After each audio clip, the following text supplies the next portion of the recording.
بسم الله الرحمن الرحيم الرحمن علم القرآن.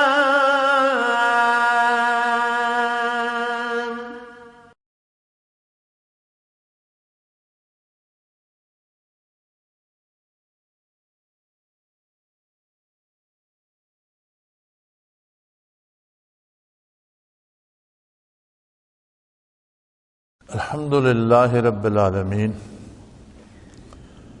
والصلاة والسلام علی حبیبہ محمد وآلہ وصحبہ اجمعین.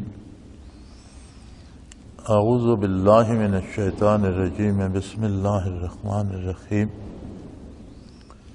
یا ایہا الذین آمنوا ان کثیرا من الاحبار والرہبان لیأکلون اموال الناس بالباطل وَيَصُدُّونَ عَنْ سَبِيلِ اللَّهِ وَالَّذِينَ يَكْنِزُونَ الذَّهَبَ وَالْفِضَّةَ وَلَا يُنْفِقُونَهَا فِي سَبِيلِ اللَّهِ فَبَشِّرْهُمْ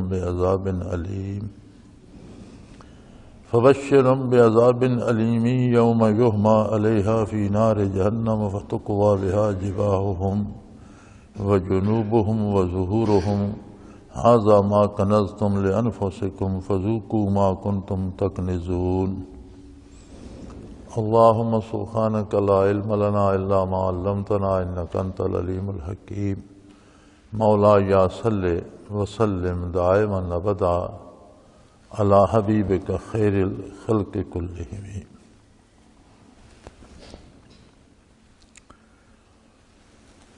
پیچھے جہاد کی اور جہاد کی شرائط، اس کا طریقہ کار، غلبہ اسلام کی بات ہو رہی تھی کہ اللہ کریم وہ ہے جس نے اپنے رسول صلی اللہ علیہ وسلم کو ہدا اور دین حق کے ساتھ مبعوث فرمایا لِیُظْہِرَہُ عَلَى الدِّینِ کُلِّہ، تاکہ تمام ادیان باطلہ پر اسے غلبہ نصیب ہو. وَلَوْ کَرِہَ الْمُشْرِکُونَ، خواہ یہ بات مشرکین کو کتنی ہی ناگوار گزرے.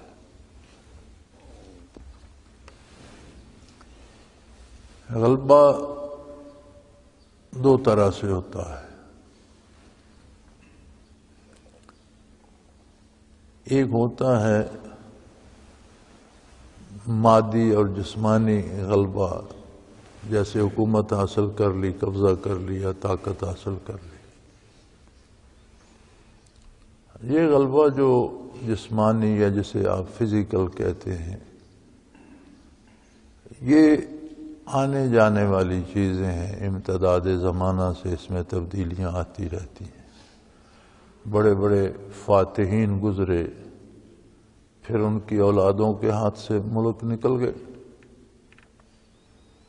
بڑی بڑی سلطنتیں لوگوں نے بنائی ہیں اور پھر وہ طوائف الملوکی کا شکار ہو کر ختم ہو گئے اور ان کی جگہ کوئی اور آ گئے. تو یہ جو مادی غلبہ ہے یہ بدلتا رہتا ہے، اس میں تبدیلیاں آتی رہتی ہیں. حقیقی غلبہ وہ ہے جو دلائل کے میدان میں، حق و باطل کے میدان میں اثبات حق کا ہو.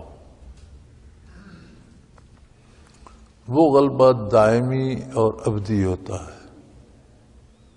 وہ اپنے دلائل پہ قائم ہوتا ہے اور دلائل ہمیشہ کے لیے قائم رہتے ہیں.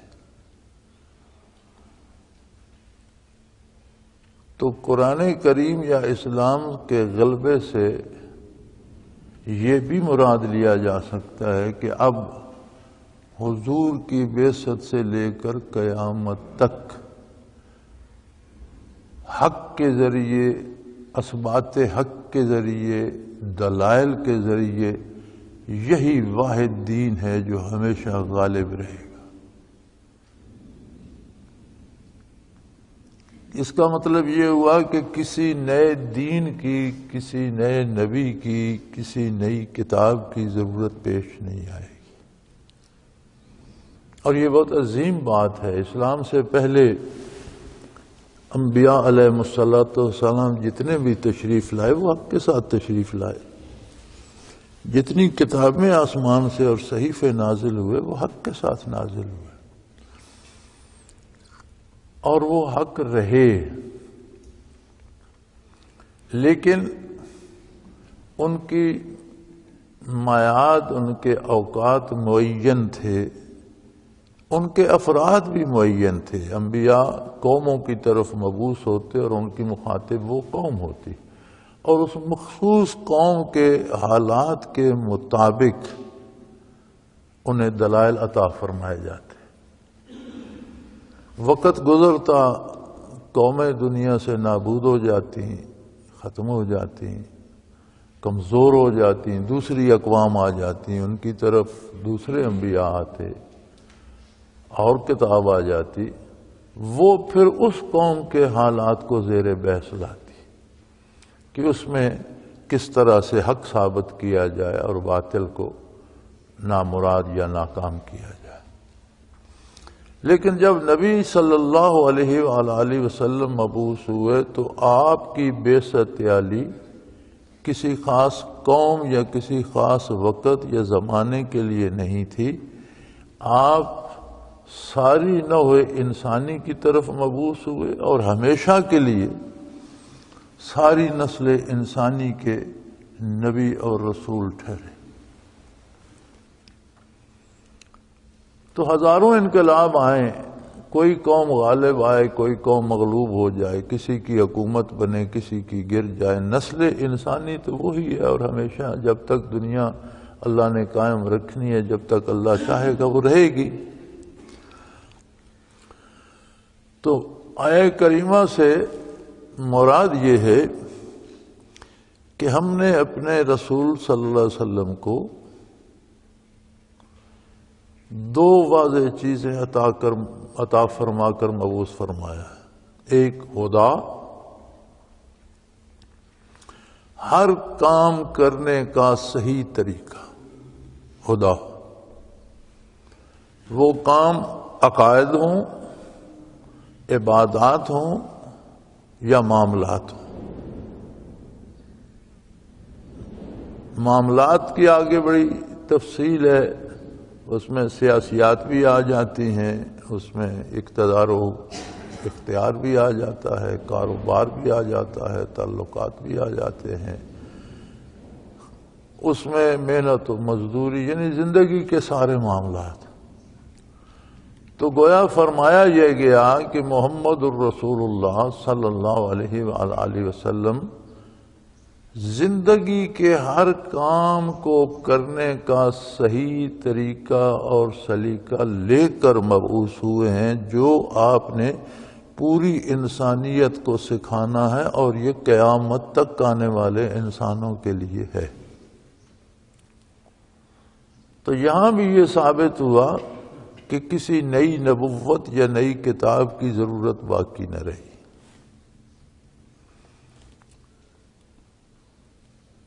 دوسری چیز اس کے ساتھ تھی دین حق۔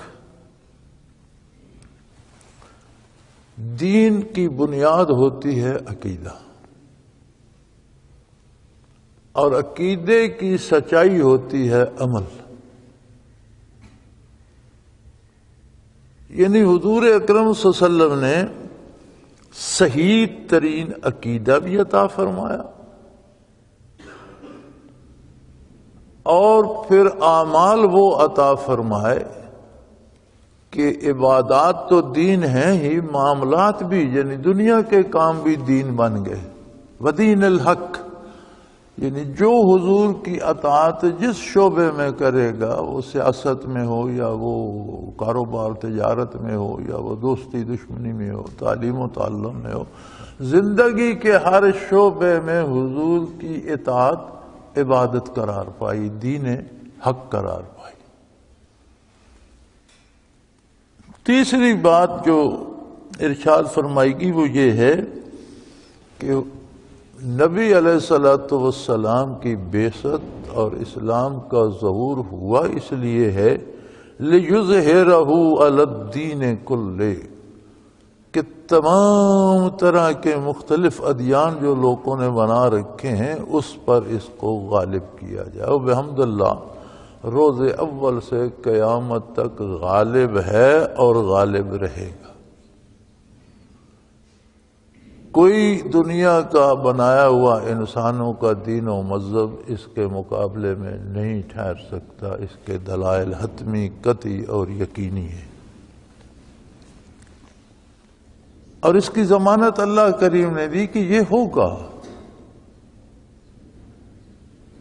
بلاؤ کرے حل مشرکون، خواہ وہ لوگ جو اللہ سے دوسروں کو شریک بناتے ہیں ان کو یہ بات کتنی بھی ناگوار گزرے، کتنی بھی ناپسند گزرے، لیکن ایسا ہوگا، ایسا ہوا، ایسا ہو رہا ہے اور قیامت تک ہوتا رہے گا. اب یہ جو ہم فوری نعرہ لگا دیتے ہیں دین خطرے میں ہے، یہ بنیادی طور پر نعرہ غلط ہے. دین کی بقا اور غلبے کی ضمانت تو اللہ نے دے دی. جس چیز کا اللہ ضامن ہے اسے کون سا خطرہ ہے؟ خطرے میں ہم ہوتے ہیں کہ جب تک ہم دین کے ساتھ وابستہ و پیوستہ رہتے ہیں تو ہم بھی اس ضمانت سے فائدہ حاصل کرتے ہیں اور ہماری بقا اس میں. جب ہم دین سے الگ ہوتے ہیں تو وہ ضمانت تو دین کے ساتھ دی گئی ہے نا. جب ہم دین کو چھوڑ کر رواجات و رسومات میں کھو جاتے ہیں تو ہماری بقا کی ضمانت باقی نہیں رہتی. ہم رسوا ہو جاتے ہیں، ہم کمزور ہو جاتے ہیں، ہم دوسروں کے غلام بن جاتے ہیں، کافروں کے دستے نگر ہو جاتے ہیں، کافروں کے غلام ہو جاتے ہیں. تو خطرہ دین کو نہیں، خطرہ ہمیں ہے کہ ہم دین کو چھوڑیں گے تو تباہ ہو جائے. آج کا پڑھا لکھا طبقہ یہی سوال کرتا ہے کہ قرآن کہتا ہے اسلام غالب رہے گا اور مسلمان ساری دنیا میں رسوا ہو رہے ہیں. بظاہر تو یہ بڑا وزنی سوال ہے لیکن بالکل بچوں جیسا سوال ہے. قرآن نے ضمانت دی ہے، اللہ کریم نے ضمانت دی ہے، رسول اللہ صلی اللہ علیہ وسلم نے ضمانت دی ہے اسلام کو غالب رکھنے کی. کسی فرد، کسی قوم، الف بے جیم، کسی نام، کسی انسان، کسی نسل، کسی قوم کو نہیں. اب اگر مسلمان کہلوانے والے اپنا نظام ہی وہ بنا لیں گے جو غیر اسلامی ہے، معاشی نظام غیر اسلامی ہوگا،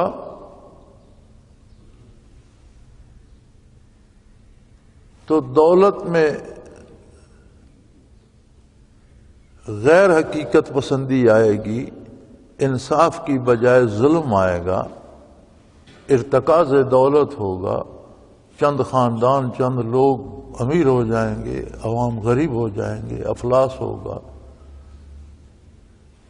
اگر سیاسی عمل میں اسلام کو چھوڑ کر غیر مسلموں کی پیروی کی جائے گی تو سیاسیات ہوتی ہیں لوگوں کے حقوق کے تحفظ کے لیے. حکومت بنیادی طور پر حکومت کا کام ہوتا ہے ہر فرد کے حقوق کا تحفظ، بلکہ حکومت ذمہ دار ہوتی ہے مسلم یا غیر مسلم کوئی بھی جو ملک کا شہری ہے اس کے حقوق متعین ہیں اور ہر ایک کے حقوق کے تحفظ کی.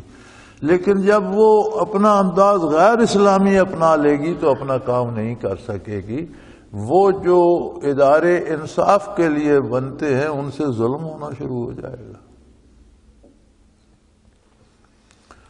تو آج کی تاریخ کو ہم دیکھیں اور اپنے حالات کو دیکھیں تو جتنی پریشانیاں ہماری ہیں ان کا سبب ہمارا غیر اسلامی کردار ہے.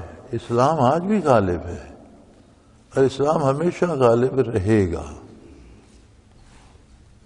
تو اس کا علاج آج بھی یہی ہے کہ ہم واپس خود کو اسلام میں لے آئیں، غلبہ ہمارا بھی مقدر ہو جائے گا، ہم بھی غالب ہو جائیں گے، ہم بھی خوشحال ہو جائیں گے۔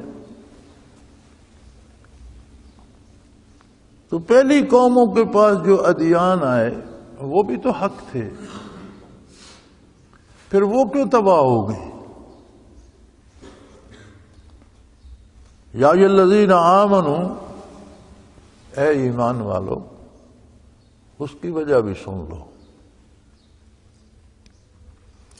بنیادی طور پر جب قومیں تباہ ہوتی ہیں تو بنیادی طور پر ان کے دینی رہنما تباہ ہوتے ہیں۔ سیاسی حکمران بعد میں تباہ ہوتے ہیں، پہلے دینی رہنما تباہ ہوتے ہیں۔ وہ عقائد میں، نظریات میں آمیزش کر دیتے ہیں، وہ احکام و شرائع میں آمیزش کر دیتے ہیں۔ تو فرمایا ان قوموں کی تباہی کا سبب یہ تھا کہ ان کثیرا من الاحبار والرہبان لیاکلون اموال الناس بالباطل ویصدون عن سبیل اللہ۔ ان کے جو علماء و مشائخ تھے، ان کے جو مذہبی رہنما تھے، وہ بھٹک گئے اور وہ آخرت کی بجائے دنیا کی ہرس میں مبتلا ہو گئے۔ دین بنیادی طور پر سبق دیتا ہے کہ ہم جو کام کر رہے ہیں اس میں آخرت کو مد نظر رکھیں۔ روزی کما رہے ہیں تو یہ خیال کریں کہ کسی کا حق نہ چھینوں، میری آخرت تباہ نہ ہو جائے، اپنا جائز حلال رزق حاصل کروں، تجارت سے کروں، مزدوری سے کروں، ملازمت سے کروں، کھیتی باڑی سے کروں، معروف ذرائع سے رزق حاصل کروں، حلال رزق حاصل کروں کہ مجھے دنیا میں بھی آسانی ہو اور اس سے میری آخرت بھی سنور جائے۔ لیکن آخرت کا تصور چھوڑ کر دنیا کی حرص میں مبتلا ہو جائے اور دینی رہنما، عالم یا مشائخ یا علماء اس بات پہ آ جائیں کہ ہم دولت جمع کرتے رہیں، جائز ملے ناجائز ملے، حرام ہو حلال ہو، پیسہ چاہیے۔ فرمایا یہ جو قومیں تباہ ہوئیں، ان کے اکثر علماء و مشائخ جو تھے وہ لوگوں کا مال ناجائز طریقے سے کھانے لگے، رسومات بنا دی اور چندے لگا دیے، یہ جلسہ کر رہے ہیں، یہ جلوس کر رہے ہیں، یہ فلاں کا عرس کر رہے ہیں، یہ فلاں کی 11ویں کر رہے ہیں، پیسے دو بھائی پیسے دو، کروڑوں جمع کر لیے، 2 4 10 بندوں کو 10 دے کے کھلا دیں، فتویٰ فروشی پہ آ گئے۔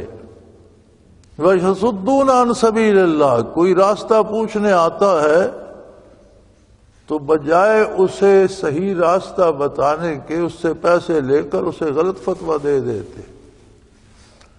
اب غلط فتویٰ دینا ایسا ہی ہے جیسا اللہ کی راہ سے روک دینا، غلط کام پہ لگا دینا نیکی چھوڑ کر۔ تو ان پہلی قوموں کے علماء و مشائخ میں یہ بیماری پیدا ہو گئی تھی کہ ان کا مقصد دولت دنیا بن گئی تھی۔ وہ لوگوں سے پیسے لینا، جائز ناجائز طریقے سے شرینیاں شکرانے جمع کرنا، رسومات میں چندے جمع کرنا، مقصد بن گیا تھا کہ دولت جمع کرنی ہے۔ کوئی مسئلہ پوچھنے آتا تو جو پیسے دیتا اسے دے دے، اسے حلال کر دیتے، جو نہ دیتا اسے نہ دیتے۔ تو گویا 2 باتیں ان میں آ گئی، ان کی اکثریت، سارے نہیں، اکثریت، کثیر من الاحبار والرہبان، ان کے علماء و مشائخ کی اکثریت لیاکلون اموال الناس بالباطل، لوگوں کا مال ناجائز طریقوں سے کھانے لگے، وَيَصُدُّونَ عَن سَبِيلِ اللَّهِ، اور اللہ کی راہ سے لوگوں کو روکنے لگے، یعنی فتوے بھی دولت پر بیچنے لگے اور حرام کو حلال اور حلال کو حرام، جس طرف سے پیسے ملے ادھر جواز کا فتویٰ دے دیا۔ تو جب دین کو چھوڑ کر بے دینی کو دین کا نام دے دیا گیا تو 2 جرم ہوئے، اللہ کا بھی مجرم ٹھہرا اور مخلوق کو بھی اللہ کے دین سے روک دیا۔ تو یہ ایسا جرم تھا جو اکثریت کا تھا، لہذا قومیں تباہ ہو گئی۔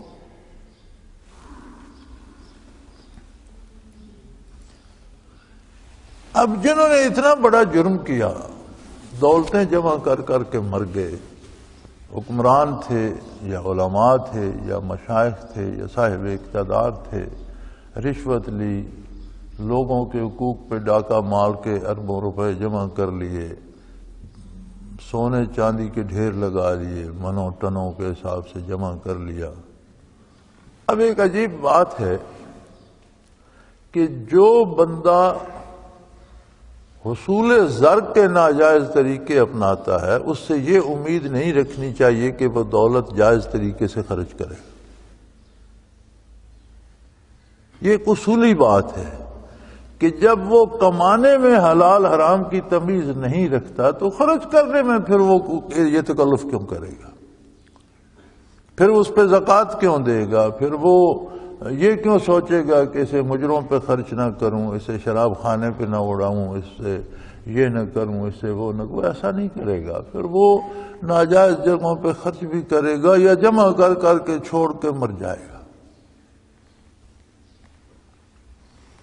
جسے یہ خیال ہو کہ میری آخرت ضائع نہ ہو، دولت کمانے میں بھی جائز اور حلال وسائل اختیار کرے گا، اور خرچ کرنے میں بھی اس کے مد نظر رضائے الہی ہوگی کہ ایسی جگہ پر خرچ کروں اور اس طریقے سے خرچ کروں کہ دولت کا ضیاع نہ ہو۔ فرمایا وہ جمع کر کر کے سونے چاندی کے ڈھیر اور دولت کے ڈھیر مر گئے۔ وَلَا يُنْفِقُونَهَا فِي سَبِيلِ اللَّهِ، جو حرام ذرائع سے حاصل کرتے ہیں وہ اسے اللہ کی راہ میں پھر خرچ نہیں کرتے، وہ خرچ بھی پھر اپنی مرضی سے کرتے ہیں، ناجائز اور ناروا طریقوں سے خرچ کرتے ہیں۔ تو ایسے لوگوں کے لیے فرمایا فَبَشِّرْهُمْ بِعَذَابٍ أَلِيمٍ، اے میرے حبیب ایسا کرنے والے لوگوں کو دردناک عذاب کی خوشخبری دے دیجئے، بشارت تنزن فرمایا گیا کہ انہیں یہ مبارک ہو کہ انہیں بہت دردناک عذاب، نام ہی تکلیف، دکھ، درد کا ہے، اس کے ساتھ دردناک کا اضافہ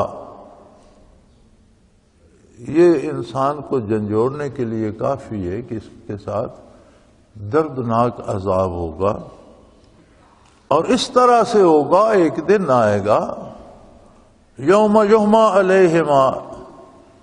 علیہا فی نار جہنم، وہ سونا چاندی دولت کے انبار اسے دوزخ کی آگ میں تپایا جائے گا، فتقوی بہا، اس گرم گرم سونے چاندی سے داغا جائے گے، جباہہم، ان کے چہرے، ان کی پیشانیاں، وجنوبہم، ان کے پہلو، وظہورہم، ان کی پیٹھیں، یعنی وہ جو ناجائز اور ناروا دولت تھی اور جسے جمع کرتے کرتے مر گئے۔ حلال دولت کمانا اسلام منع نہیں کرتا، حلال وسائل سے دولت ہے ضرورت سے زیادہ اور جمع ہو جائے، اسلام منع نہیں کرتا، منع کرتا تو اس پہ زکوٰۃ کیوں ہوتی؟ اب زکوٰۃ اس دولت پہ ہے جو آپ کے پاس 1 سال تک محفوظ رہی اور آپ کی ضرورت میں نہیں آئی، جو آپ کے پاس اپنی ضرورت سے زائد سرمایہ جب وہ 1 سال پڑا رہا تو اس پر زکوٰۃ واجب ہو گئی۔ یعنی اسلام ارتکاز دولت کے مخالف ہے کہ دولت ایک جگہ جمع ہو جائے تو 40واں حصہ اس کا آپ نے اللہ کی راہ میں دے دیا، تو اگر وہ مسلسل پڑی رہی 40 برس تک آپ نے خرچ نہ کی تو وہ تو آہستہ آہستہ ساری غربا میں بٹ جائے گی۔ دنیا کے کسی معاشی نظام میں جمع شدہ سرمایہ کو واپس معاشرے میں اور اس خرچ کے جو ہے انداز، سرکولیشن جو ہے اس میں لانے کا کوئی طریقہ نہیں ہے سوائے اسلامی معاشی نظام کے، کہ حلال وسائل سے دولت کمائے، اس کے پاس جمع ہو جائے، ضرورت سے زائد ہو تو اس پر سال گزرے تو اس کا 40واں حصہ واپس غرباء میں تقسیم کر دے، تو یوں ارتکاز دولت نہیں ہوگا۔ اب اگر دولت جمع کرنا منع ہوتی تو زکوٰۃ فرض کیوں ہوتی؟ دولت ناجائز وسائل سے جمع کرنا حرام ہے، چھین کر جمع کرنا حرام ہے۔ ہمارے ہاں ایک رواج بھی بن گیا نا کہ بندے اپنی پارسائی ظاہر کرنے کے لیے، خواہ ان کے پاس پیسے ہوں بھی تو لباس ایسا رکھیں گے گویا بہت مفلس ہیں، ہم کھانا نہیں کھاتے جی، سوکھی روٹی کھائیں گے جی، جوتا میلا سا پہن لیں گے، یہ بھی بہت پارسائی ہے۔ یہ پارسائی نہیں ہے۔ اللہ نے جتنی حیثیت دی ہے اس کے مطابق لباس سے نظر آنا یہ بھی اللہ کا شکر ادا کرنے کا طریقہ ہے۔ اما بنعمت ربک فحدث، اللہ نے جو نعمتیں تمہیں دی ہیں وہ بیان کرو، وہ ظاہر کرو، یہ بھی اللہ کا شکر کرنے کا ایک طریقہ ہے۔ اگر نہیں ہے تو جو ہے اس پہ مت گھبراؤ، کپڑا سستا ہے تو صاف تو کر سکتے ہو، دھو کر پہن سکتے ہو، جوتی سستی ہے لیکن ضروری تو نہیں ہے کہ اس پر کیچڑ ملا ہوا اور مٹی جمی ہوئی ہو، اسے آپ صاف کر کے تو پہن سکتے ہیں۔ تو نمائش کے لیے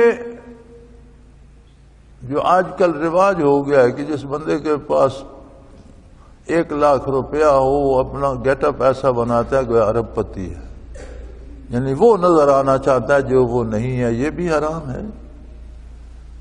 اور خواہ مخواہ پیسے جمع کر کے مفلسی ظاہر کرنا یہ بھی حرام ہے۔ جو حیثیت اللہ کریم نے دی ہے اس کے مطابق رہو۔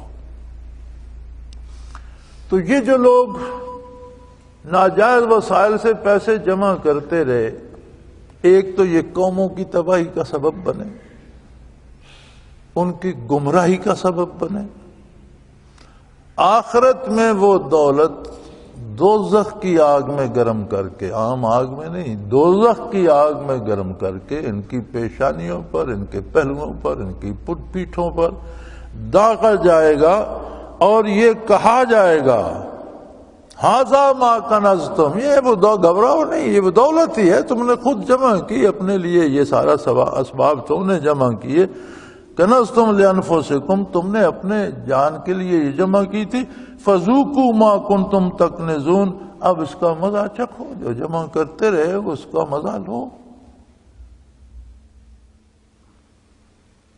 بتایا یہ اس لیے جا رہا ہے، مقصد یہ ہے کہ اے مسلمانوں تم بھی ان جرائم میں ملوث نہ ہو جانا، تم بھی یہ نہ کرنا کہ تمہارے پیران اعظام اور مشائخ کرام اور علماء کرام دولت جمع کرنے پہ لگ جائیں، حلال حرام جہاں سے آئے پیسہ لیتے رہو اور جمع کرتے رہو، اور لوگوں کو ناجائز فتوے دیتے رہو، جانتے بوجھتے ناجائز فتوے دیتے رہو اور دین بیچ کر دولت جمع کرتے رہو، تو یہ دو جرم ہوں گے۔ ایک تو تم قوم کو تباہی کی طرف لے جاؤ، قوم گمراہ ہوگی، اللہ کے غضب کا شکار ہوگی، اور آخرت تباہ ہوگی، اور اسی قوم کے سامنے پھر تمہیں آخرت میں عذاب دیا جا رہا ہوگا، پھر وہاں تمہاری عزت اور آنر کہاں جائے گی؟ جو آج بھرم تم نے بنا رکھا ہے، رنگ برنگے لباس اور جبے اور ٹوپی پر، پگڑی پر ایک چادر اور کیا کیا حلیے بنا رکھے ہیں، ان کا کیا ہوگا؟ یہ تقدس کی علامتیں کہاں جائیں گی؟ اور دوسرا یہ بڑی فکر کی بات ہے کہ علماء اور مشائخ دولت کے لالچ میں آ کر دین سے ہٹیں گے تو حکمران ان سے پہلے ہٹ جائیں گے، کیونکہ انہوں نے حکمرانوں کو جواز کے فتوے دینے،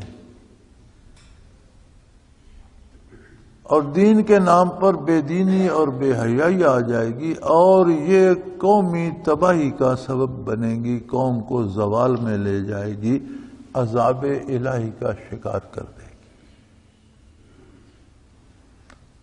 اب اس کا علاج آج کل ہمارے جتنے یہ ٹی وی چینلز پہ ٹاکرے ہوتے ہیں، نام تو انہوں نے مذاکرہ رکھا ہوا ہے، میں تو اسے ٹاکرا کہا کرتا ہوں کہ سوائے ایک دوسرے کے ساتھ لڑنے کے اور اس میں کچھ بھی نہیں ہوتا۔ ایسے پتہ چلتا ہے مرغ لڑا رہے ہیں کہ وہ اینکر بیٹھا ہے جو وہ دانہ ڈال دیتا ہے اور وہ اس پہ لڑنا شروع ہو جاتے ہیں، سوائے لڑائی کے کچھ حاصل نہیں۔ ان کا ایک اہم اور مرکزی سوال یہ ہوتا ہے کہ اب اس کی اصلاح کی صورت کیا ہے، وہ بات بتاؤ جس سے اصلاح احوال ہو سکے۔ کراچی میں بد امنی ہے تو قیام امن کی صورت کیا ہے؟ ملک میں بد امنی ہے، اغوا برائے تاوان ہو رہا ہے، بم پھاڑے جا رہے ہیں، خود کش حملے ہو رہے ہیں، جگہ جگہ نشانہ بازی سے لوگوں کو ٹارگٹ کلنگ جسے کہتے ہیں مارا جا رہا ہے۔ تو یہ قتل عام جو ہو رہا ہے اس کا حل کیا ہے؟ سادہ سا حل ہے میرے بھائی، آج توبہ کر لو، آج اللہ و اللہ کے رسول کے نظام کو اپنا لو، آج انصاف کرنا شروع کر دو، آج عدل پہ آ جاؤ، آج اپنا حق لو، دوسروں کا حق چھیننا چھوڑ دو، آج کایا پلٹ جائے، آج امن قائم ہو جائے۔ اور اگر ہم یہ چاہیں کہ جو ہم کرتے رہیں یہ کرتے بھی رہیں اور امن بھی قائم ہو جائے، یہ کیسے ممکن ہے؟ تو حل تو بڑا سادہ اور سیدھا سا ہے، لیکن یہ حل نہ کوئی بتانا چاہتا ہے نہ کوئی سننا چاہتا ہے۔ یہ بڑی عجیب بات ہے، جب بندہ بیمار ہوتا ہے نا، بخار ہے کسی کو، تو اس کے منہ کا ذائقہ بدل جاتا ہے۔ آپ اسے دودھ دیتے ہیں تو وہ کہتا ہے کڑوا ہے، آپ اسے کوئی فروٹ دیتے ہیں ہوتا میٹھا ہے، وہ کہتا ہے کڑوا ہے، یار مجھے پسند نہیں، مجھے کیا آ جائے گی، میرا اس سے دل گھبرا رہا ہے۔ وہ دودھ میں یا اس پھل میں خرابی نہیں ہوتی، خرابی تو اس کے ذائقے میں، اس کے مزاج میں ہوتی ہے۔ ہم بھی اب اس جگہ پہ پہنچ گئے ہیں کہ جب ہمیں توبہ کا کہا جائے نا تو ہمیں بڑی کڑوی لگتی ہے۔ یار تم کیا یہ پرانی باتیں لے بیٹھتے ہو، یہ کیا بات ہوئی بھائی، یہ کون سا حل ہے؟ لیکن مجبوری یہ ہے کہ اس کے علاوہ کوئی حل ہے بھی نہیں۔ اچھا، یہاں بڑی ایک زوردار دلیل پیش کی جاتی ہے کہ بھئی وہ ممالک جو اللہ کو نہیں مانتے، جو رسول اللہ صلی اللہ علیہ وسلم پر ایمان نہیں لائے، جو قرآن کو نہیں مانتے، ان ممالک میں تو یہ عالم نہیں ہے، وہ آسودہ حال بھی ہیں، ان کا ہر بندہ خوشحال بھی ہے، اور وہاں اگر جرائم ہوتے ہیں، جرائم تو ہوتے ہیں، لیکن انصاف بھی ملتا ہے، عدالتیں بھی ہیں، سب کچھ ہوتا ہے۔ تو میری گزارش یہ ہے کہ ہر عمل کے دو نتیجے ہوتے ہیں، کوئی عمل آپ کرو اس کے دو نتیجے، ایک دنیا میں ایک آخرت۔ ہم بات کرتے ہیں، پانی پیتے ہیں، کھانا کھاتے ہیں، کسی کو بھلا برا کہتے ہیں، کسی کو دعا دیتے ہیں، دو نتیجے ہیں، ایک دنیا میں جو فوری سامنے آ جائے گا، ایک قیامت کے دن جو سامنے آئے گا۔ یہ جو فوری نتیجہ ہے اس کے لیے ایمان شرط نہیں ہے۔ کافر کو پیاس لگی ہے، اسے ٹھنڈا پانی پلاؤ، اس کی پیاس ختم ہو جائے۔ مومن نے پیا، وہ بسم اللہ شریف پڑھ کے پیے گا، پی کر الحمدللہ کہے گا، پیاس بھی بجھائی، لذت بھی لی، آخرت میں ثواب بھی لے گا۔ اب کافر کا آخرت پر ایمان ہی نہیں، آخرت میں اس کو کچھ نہیں ملے گا، لیکن دنیاوی فائدہ اس کو۔ یہ اقوام عالم جو آپ کو خوشحال نظر آتی ہیں، ان کی تاریخ اسلام سے پہلے کی اٹھا کے دیکھیں تو یہ وحشی اور درندے تھے۔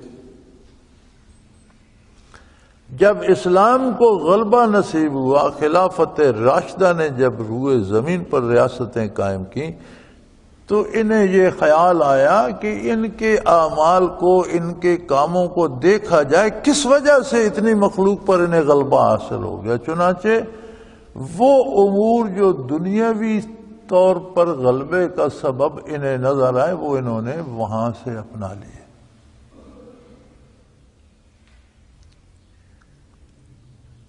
ورنہ یورپ والوں کو تاریخ دا کیو مین لکھتی ہے، غاروں میں رہنے والے لوگ، اور امریکہ اور مغربی دنیا کو دا وائلڈ وائلڈ ویسٹ لکھتی ہے تاریخ۔ 2 دفعہ وائلڈ آتا ہے، وحشی وحشی درندے۔ تو انہوں نے، اب آپ دیکھیے ان کی عدالتوں میں اگر انصاف ہوتا ہے تو انصاف انہوں نے کہاں سے سیکھا؟ مدینہ منورہ سے، نبی کریم سے۔ اگر وہ رشوت نہیں لیتے، ہر ایک کا کام جائز طریقے سے کر دیتے ہیں، تو یہ طریقہ انہوں نے اسلامی اقدار سے سیکھا۔ تو جہاں جہاں وہ ترقی کر رہے ہیں وہاں وہاں انہوں نے اسلامی اقدار اپنا لی ہیں۔ وہ انہیں آخرت میں فائدہ دے نہ دیں، دنیا میں فائدہ تو دیں گی۔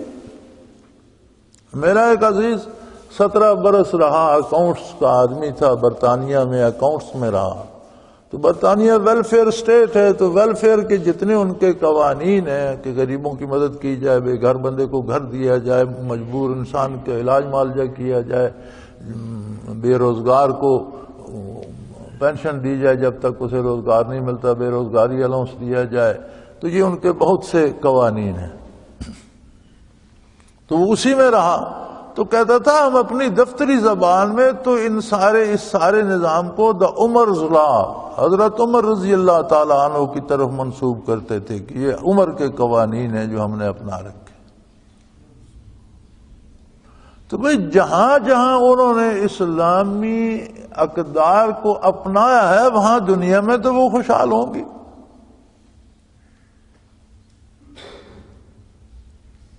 اب یہ جو چرچل کا مقولہ مشہور ہے کہ لندن شہر تباہ ہو گیا تھا اور لوگ زیر زمین ریلوے میں گھسنے پر مجبور ہو گئے تھے، شہر میں کوئی عمارت سلامت نہیں رہی تھی، زیر زمین چلے گئے تھے، تو چرچل کو وزیر اعظم بنایا گیا۔ تو اسے کسی نے کہا کہ بھئی برطانیہ تو ختم ہونے کو ہے، تو اس نے کہا کہ ایک بات بتاؤ، کیا ہماری عدالتیں انصاف کر رہی ہیں؟ بے شک۔ اس نے کہا پھر ختم نہیں ہوتا، جب تک انصاف ہے قائم رہے گا۔ لیکن یہ انصاف انہوں نے لیا کب؟ بعثت آقا نامدار صلی اللہ علیہ وسلم کے وقت برطانیہ کہاں تھا اور یورپ کہاں تھا؟ انہیں تو دا کیو مین تاریخ لکھتی ہے، غاروں میں رہنے والے لوگ، یہ پہاڑوں میں غاریں کھود کر ان میں رہتے تھے، انہیں نہ لباس کا شعور تھا نہ مکان بنانے کا شعور تھا۔ تو انصاف کہاں سے آ جائے گا؟ تو یہ جو سوال کھڑا کرتے ہیں ہمارے دانشور، ہمارے ہاں دانشوری کے معیار بھی یہ ہے نا، 2-3 دانت گر جائے، مونچھ داڑھی صاف ہو، سر گنجا ہو جائے، اینک لگا لے دانشور، خواہ کچھ آتا جاتا ہے یا نہیں، کوئی عملی زندگی اپنی اس کی ہے یا نہیں، حلال کھاتا ہے یا نہیں، عبادات فرائض ہیں یا نہیں، اس کی ضرورت نہیں ہے۔ تو یہ جو برائے نام دانشور ہمارے گلے پڑ گئے ہیں، ان کو یہ تکلف کرنا چاہیے کہ یہ سوال کرنے سے پہلے کہ وہ قومیں خوشحال ہیں، یہ دیکھ لیں کہ وہ صرف اس شعبے میں خوشحال ہیں جہاں انہوں نے اسلامی اقدار اپنائی ہیں، اور جہاں انہوں نے اسلامی اقدار نہیں اپنائی وہاں وہ بھی ذلیل ہو رہے ہیں۔ ان کا معاشی نظام سودی ہے، وہ ارتکاز دولت کو نہیں روک سکتے۔ برطانیہ کے لندن میں اور امریکہ کے بڑے بڑے شہروں میں، نیو یارک میں بھی میں نے دیکھا ہے کہ آدھے سے زیادہ آبادی تو فٹ پاتھوں پہ سوتی ہے اور پارکوں میں رات کو پڑی ہوتی ہے، ان کے پاس مکان تک نہیں ہوتا، اور آدھوں کے پاس اتنی دولت ہے انہیں پتہ ہی نہیں۔ اسی طرح اسلام نے شراب کو حرام کیا، وہ شراب کی تجارت کرتے ہیں، اس معاملے میں انہیں کیا ہے؟ اب وہ دیکھ رہے ہیں کہ ہم اس کے ہاتھوں تباہ ہو رہے ہیں، اسے روک نہیں سکتے۔ مرد عورت کے تعلقات کے معاملے میں انہوں نے اسلامی قوانین کو نظر انداز کیا۔ اب نہ کسی کی آبرو ہے، نہ کسی کی عزت ہے، نہ کسی کا گھر ہے، نہ باپ ہے، نہ بیٹی ہے، نہ بہن ہے، نہ بھائی ہے۔ معاشرے میں صرف یا مرد ہیں یا عورتیں ہیں، کوئی کسی کا کچھ نہیں لگتا۔ وہ جہاں جہاں انہوں نے اسلامی اقدار کو چھوڑا ہے، بلکہ ایک مغربی مفکر کا قول ہے کہ بڑی بڑی قوموں کے بیڑے عورتوں کے ہاتھوں شراب کے مٹکے میں ڈوب گئے۔ اب جس نتیجے پہ وہ پہنچے ہیں انہی کا ایک مفکر کہہ رہا ہے مجھے ان کے نام یاد نہیں رہتے، کیونکہ ان کے نام انسانوں والے تو ہوتے نہیں، کوئی ایسے ڈھینگ پٹانگ ہوتے ہیں، تو مجھے وہ ٹیڑھی میڑھی انگریزی یاد نہیں رہتی۔ ویسے بھی میں نام کم ہی یاد رکھتا ہوں، یہ مجھے خامی ہے، تو ان کے تو بالکل مجھے یاد پڑے نہیں جاتے، تو یاد کیا خاک رہیں گے۔ تو وہ کہتے ہیں بڑی بڑی قوموں کے بیڑے عورتوں کے ہاتھوں شراب کے مٹکے میں ڈوب گئے، یعنی اپنے اس کردار کے اس نتیجے پہ وہ بھی پہنچے ہوئے ہیں۔ جہاں جہاں انہوں نے عملی زندگی میں اسلام کا دامن چھوڑا ہے، وہاں وہ بھی دنیا میں ذلیل و رسوا ہو رہے ہیں۔ وہ ایک امریکہ کا صدر ہوتا تھا، مجھے تو اب اس کا نام بھی یاد نہیں، جس نے بڑا شور مچایا تھا یہ نشیلی دواؤں اور ڈرگز کے خلاف۔ تو اس کی ایک ہی بیٹی ہوتی تھی، تو وہ اخبار والوں نے اس کی فوٹو چھاپ دی، جگہ جگہ دونوں بازوؤں پہ اس پہ وہ نشے کے ٹیکے لگے اور ان کے نشان تھے۔ تو انہوں نے کہا لوگوں کو منع کرتا پھرتا ہے، ایک بیٹی ہے، اس کو نہیں روک سکتا۔ تو جہاں جہاں انہوں نے خلاف اسلام اقدار اپنائی ہیں، وہاں وہ بھی ذلیل و رسوا ہے۔ لیکن ہمارے یہ دانشوروں کی نظر ادھر نہیں جاتی، اور انہیں ایک عجیب بات یہ ہے کہ انہیں اسلام پر طنز کرنے میں لذت آتی ہے، عادی ہو جاتے ہیں نا لوگ۔ اب جتنے مشروب ہیں ان میں جو یہ نشاور مشروب ہیں، شراب وغیرہ، ان میں ذائقہ بھی نہیں ہوتا اور ان کی بو بھی گندی ہوتی ہے۔ ذائقہ بھی کڑوا ہوتا ہے اور بدبو بھی ایسی ہوتی ہے کہ کسی نے شراب پی ہوئی ہو تو اس کے ساتھ دوسرا بندہ نہیں بیٹھ سکتا۔ لیکن شرابیوں کو ذائقہ بھی، کڑوا ذائقہ بھی مزہ دیتا ہے اور وہ بدبو بھی وہ برداشت کر جاتے ہیں۔ مزاج مسخ ہو جاتے ہیں نا، برائی اچھائی لگنے لگ جاتی ہے اور اچھائی برائی لگنے جاتی ہے، کڑواہٹ انہیں میٹھی لگنے لگ جاتی ہے اور وہ بدبو انہیں پسند ہو جاتی ہے، مزاج بدل جاتے ہیں، مزاج تباہ ہو جاتے ہیں۔ سو اللہ کریم نے یہ نقشہ کشی اس لیے فرمائی کہ اے مسلمانوں، اپنے علماء و مشائخ کا خیال رکھو۔ پہلے تو علماء و مشائخ کے ذمہ ہے کہ وہ سفیر ہیں محمد الرسول اللہ کے۔ یہ بہت بڑا اعزاز ہے۔ کسی ملک کا کوئی سفیر اپنی حکومت کی منشا کے خلاف کام نہیں کر سکتا۔ بارگاہ رسالت کے سفیر ہیں، تو جو ان کے منہ سے نکلے، جو یہ عمل کریں، وہ اس کی سند بارگاہ رسالت سے ملنی چاہیے۔ اور اگر یہ ایسا نہ کریں تو تم تو اللہ کا خوف کرو، شخصیت پرستی میں نہ لگ جاؤ، حق پرستی پہ رہو۔ کوئی بڑے سے بڑا بزرگ بنتا ہے لیکن وہ خلاف شریعت کام کرتا ہے یا کرنے کو کہتا ہے تو چھوڑ دو، مانو محمد الرسول اللہ کی بات۔ چونکہ سفیر امین ہوتا ہے کہ اپنے آقا یا اپنی حکومت کی بات آگے پہنچائے، وہ اپنی مرضی سے نہیں کر سکتا۔ علماء و مشائخ سفیر ہوتے ہیں۔ اگر تم لوگ بھی ان کی غلط باتیں ماننے لگ جاؤ گے تو پھر تباہ تم ہی نہیں ہونا ہے، انہیں اور حوصلہ مل جائے گا، یہ اور کھل کھیلیں گے اور تمہاری تباہی کا سبب بن جائے گا۔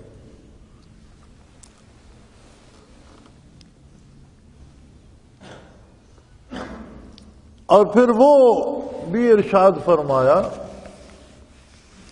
کہ نتیجہ بھی سن لیں، اللہ کی مخلوق کو گمراہ کرنے کا اور ناجائز وسائل سے دولت جمع کرنے کا، کہ رہنے کو جہنم ملے گا اور جہنم میں جو اور اس کی آگ اور عذاب اور جلنا اور وہ سب کچھ ہوگا، اس کے علاوہ اس ناجائز اور ناروا دولت کو سونے چاندی کے ڈھیروں کو گرم کر کے اس سے انہیں داغا بھی جائے گا، اور ساتھ یہ کہا جائے گا کہ مزے کرو، اب اس دولت کا مزہ لو جو تم نے ناجائز وسائل سے جمع کی تھی۔ تو میرے بھائی، جب ہم ناجائز وسائل سے پیسہ جمع کرتے ہیں تو ہمیں یہ دیکھنا ہوگا کہ ہم کتنا بڑا ظلم کر رہے ہیں، دوسرے کا حق چھین رہے ہیں،